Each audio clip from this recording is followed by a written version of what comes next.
Dhalattuu lamaan barreessaan Kaliil Jibraan Qaniikee fi Seenes Muhammad Nuuraa.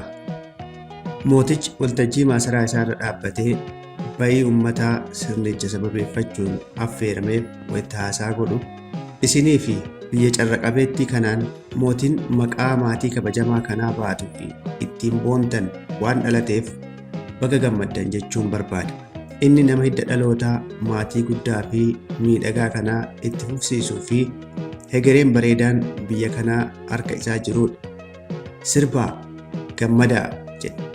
Uummanni sagalee lafa sochoosu kan gammachuu fi galataan guutame dhageessisuun gabroonfataa haaraa waanjoo gabrummaa itti fe'uun taayitaa hamaan hiyyeessa bitu kan humna isaanii saamee ayyaana isaanii ajjeesu simate.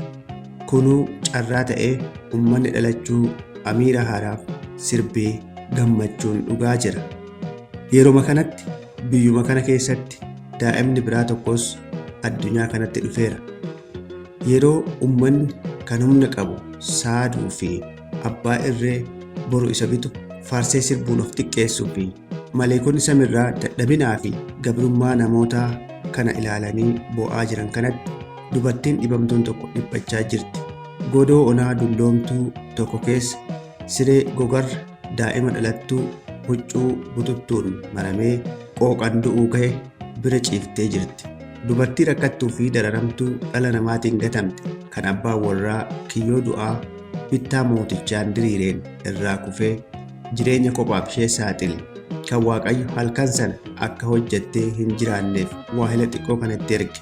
Yeroo uummanni bittinnaa'ee naannichi cal jedhu dubartiin gatamtuun kun daa'ima ishee laphetti qabattee ija keessa ilaalaa akka waan imimmaaniin cuubtuutti itti bootte.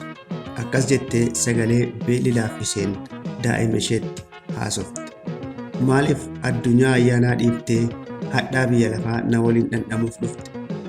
Maaliif maleekotaa fi ifa gammachiisaa biraa deemtee addunyaa dararaa dhala namaa kan gadadoo, hacuuccaa fi gara jabeenyaan guutamte kana dhufte? Ani imimmaan malee waan siif kennu hin qabu. Imimmaan bakka aannanii suga siif ta'a. Huccuu haarrii siin qabu hin qabu. Irreen qullaa fi cooligaan kun si ho'isaa? Ilmoon bineensaa bilisaan deemtee gaaddisa isheetti deebiti. Cuuciin simbiraas firii funaannattee nagaan deemtee muka gidduu rafti. Ati garuu dhala ko, haadha rakkattuu malee waan si baraaru hin qabdu.